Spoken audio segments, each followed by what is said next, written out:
Kasama po natin ngayon sa studio si Interior and Local Government Secretary Mike Sueno para talakayin ang umano'y pagkakadawit ng ilang opisyal sa droga. At iba pa pong issue, magandang umaga po, magandang umaga pa naman, Kara. Lala po. Lala, yes. Magkatunog din po kami. Okay po, okay. Secretary, ito po, binupo ng DILG ang Task Force sa Aguila para imbestigahan nga po yung tinagulang narcopolitics. Talaga namang hayagang sinasabi ng Pangulo ito. Pero kamusta na po ang inyong investigasyon? I believe last month ho kayo nagsimula at around 50 po officials sa inyong iniimbestigahan. Yes, we started last August. We prepared. Prepare namin yung mga tao natin from the PNP, from NAPOLCOM, and from the DILG. So karamihan sa kanila mga abogado.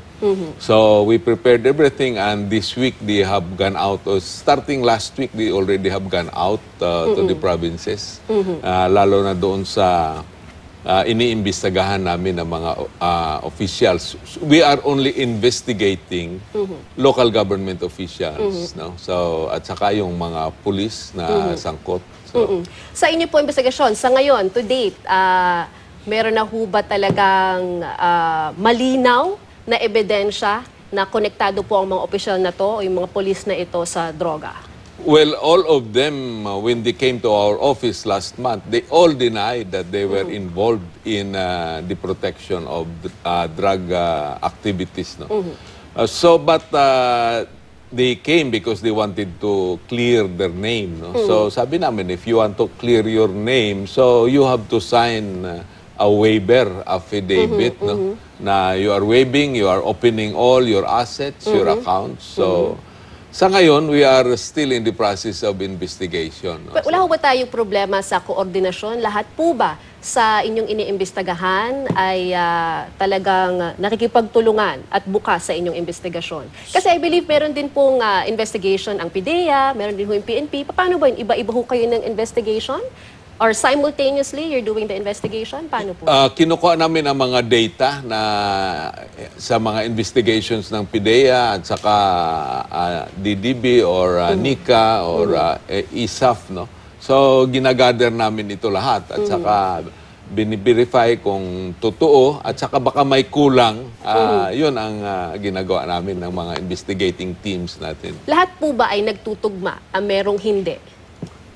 Well, that is being investigated as of now. No? So, wala pa kaming results masyado na tumatanggap. Parang it's coming in trickles pa. Kasi we have just started. No? So, maybe in a week's time, we will know. In 1 week or 2 weeks' time, we will know already. Meron din yung balita na nahihirapan din kayo sa inyong investigasyon dahil may tumutulong na mga armed groups dito po sa iniimbestigahan yung sangkot sa narcopolitics. So, paano nyo po ginagawa ang inyong trabaho? So far, wala pa naman. Wala pa naman. Dahil they are open naman. They are very cooperative naman, yung mga ini-investigate namin. So far, wala pa kaming ganyan reports. For the record po, sir, lahat po ng 50 na ito, 50 ho ba o nadagdagan pa ho ba? Well, madadagdagan pa yan, no? Dahil may ilalabas pa si Presidente na bagong listahan. Ito po, lahat po ng ito ay nandito pa sa bansa at naiimbestigahan niyo po? So far, as we know, lahat sila nandito pa sa bansa. So wala pang umalis. Ito lang yung tanong din ng mga kababayan natin. Umamin naman po ang Pangulo na nagkamali ho, may pagkakamali dun sa drug matrix. Paano rin kayo katiyak? O kayo po ba ay nagdo-double check ngayon sa inyong listahan ng mga iniimbestigahan dahil po sa pagkakamali na ito? Well, what we are doing right now is strengthening our intelligence groups. No? So, yun, it's an opportunity for us. Inamin niya na nagkamali siya, pero I think that is a mark of a very good leader. A leader who accepts may shortcomings din siya, na hindi siya perfect. That's what the President said, no? That he is not perfect and he can fail sometimes. And we admire him more, no? For being a human being. You know?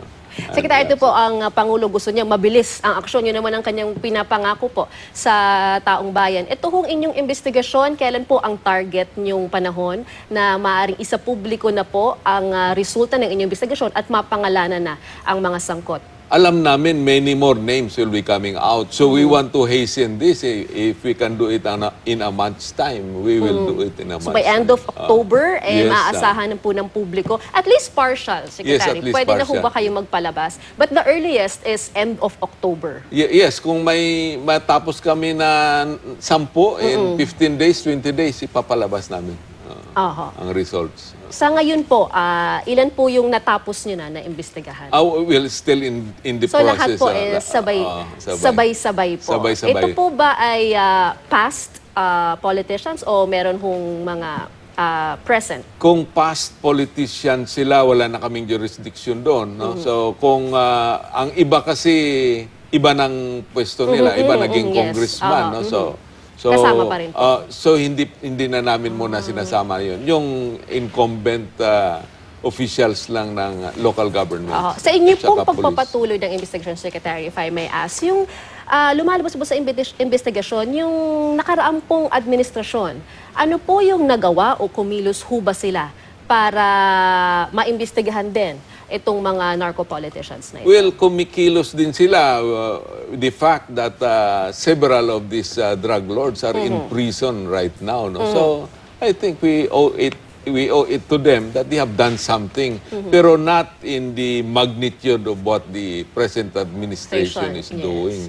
Ito ho kasi talaga ang gusto at talagang prioridad ng Pangulo. Yung sa hani naman po ng mga polis at militar na sangkot, kamusta na ho yung investigasyon? Well, sa kanila, sa mga pulis at saka military, they are conducting drug tests. No? So, kawawa yung mga positive dahil karamihan sa kanila nadidismiss. Yung iba, yung mga parents, umiiyak dahil for many years, akala nila ang anak nila okay. Pero nung malapit nang mag-retire, nawawala, no? Na-dismiss.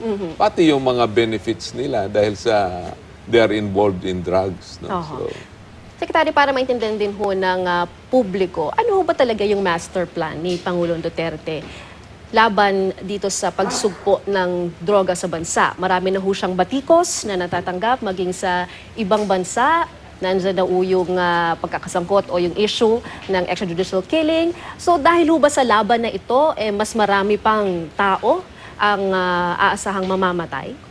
well, ang master plan niya is to eliminate as much as possible not only drugs but corruption and criminalities. That's why dito sa drive on drugs niya, war on drugs, meron tayong Operation Tukhang at Double Barrel. So, tinatarget nito are the actual users, no? At saka pushers, at saka drug lords. Itong Double Barrel, not only yung gumagamit, pati yung nagsusupply, no? So, yan ang Operation Tukhang at Double Barrel. At aasahan din natin na may double barrel operation, double barrel second, no? So, meron pa nga. So, aabangan natin yan. So, it's not only addressing or arresting or making them surrender itong mga drug addicts at saka pushers at saka drug lords.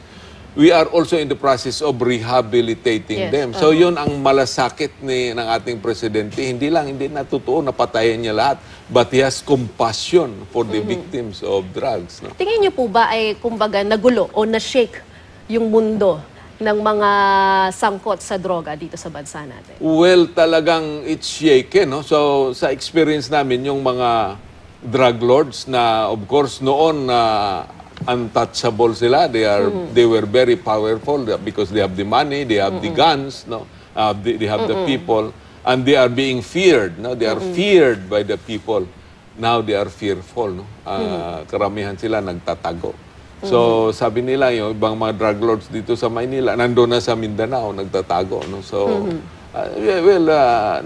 sabi mo na nayanig ang mundo nila, no. So talaga, no, at saka ang supply ngayon ng drugs sa lumiit at saka nagmamahalan, hindi yun? Nagmamahalan.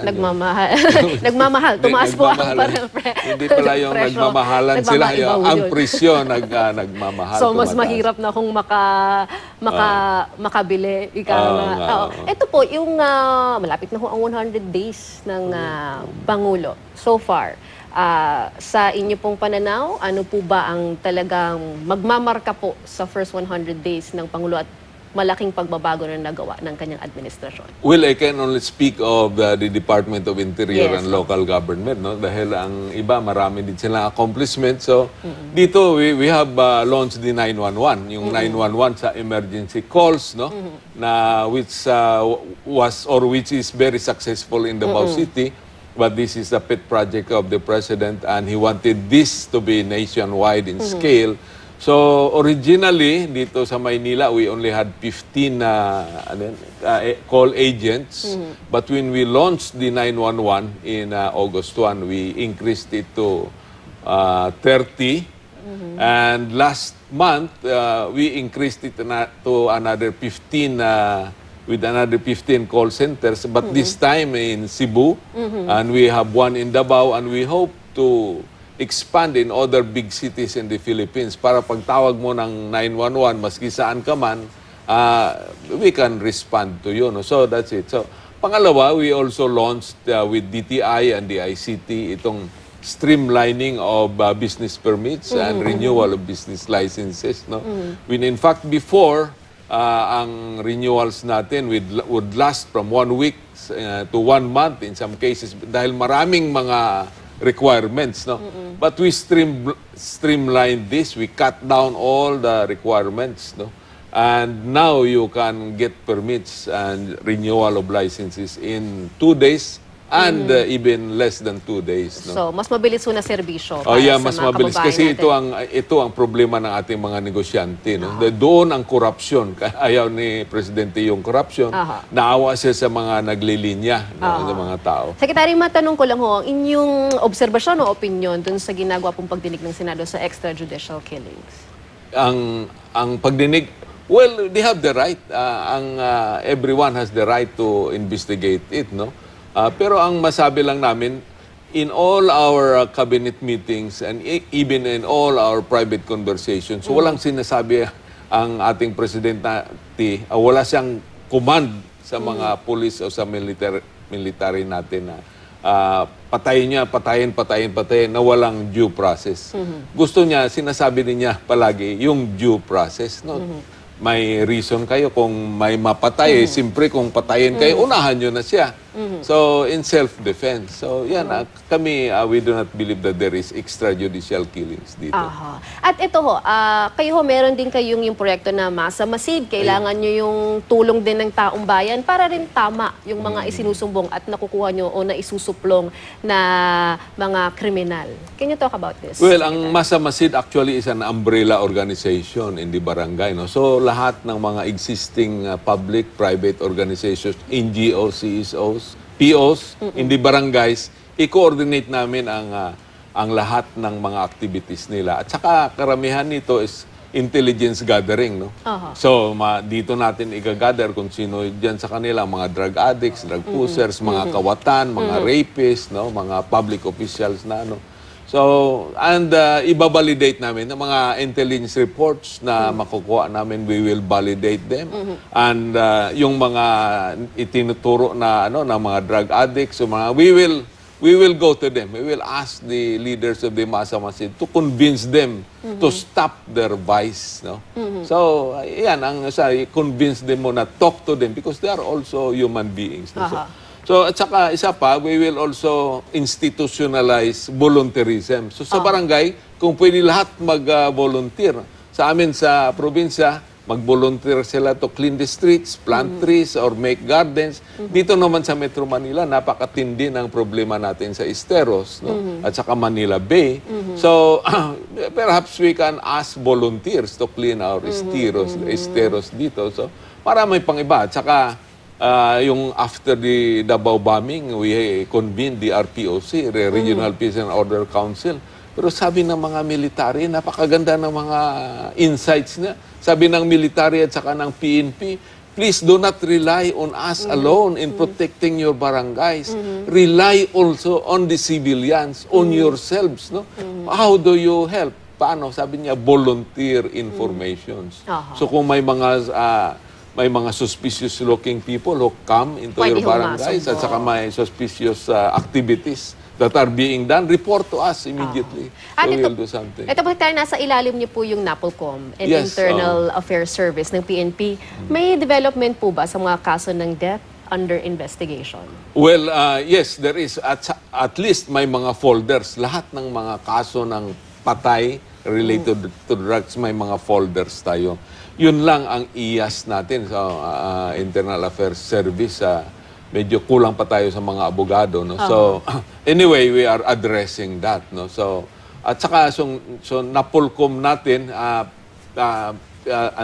punipokpok namin sila na yung mga pulis na may mga kaso, lalo na sa mga drugs, that we will hasten the investigations so that decisions will come out as soon as possible. Right. Marami ho kayong trabaho Yeah, sa inyong opo. lamesa. At maraming salamat po sa Thank panahon you. na ibinigay niyo sa amin. Thank you po, Lala. Thank Lala you po. Roque. Thank you Opo, po. maraming Lala. salamat po. Si DLG Secretary Mike Swen.